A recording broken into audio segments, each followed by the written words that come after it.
bincang dengan NGO kampung Selangor Dredging, dan kita sebenarnya di sana semua aman dan damai. Ni semua kita punya, semasa kita jumpaan, kita pun ada buat gambaran dengan NGO, dengan UMNO kampung kita sendiri.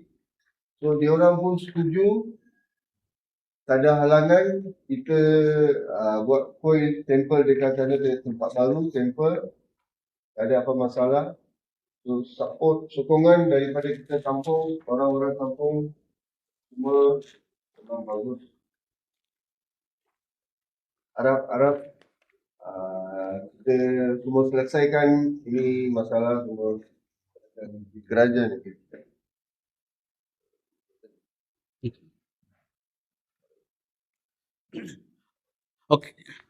Okay, just nak buat penambahan ya. So yang ini adalah gambar-gambar yang diambil, okay, untuk membuktikan bahawa kuil ini bukan kuil just few days, few months. Okay, been there lebih kurang 6 dekad. 6 dekad di tempat yang sama, di Lombok yang sama, di tempat yang sama sekarang. So this is that. Kita memang ada banyak gambar dekat sini lah untuk para media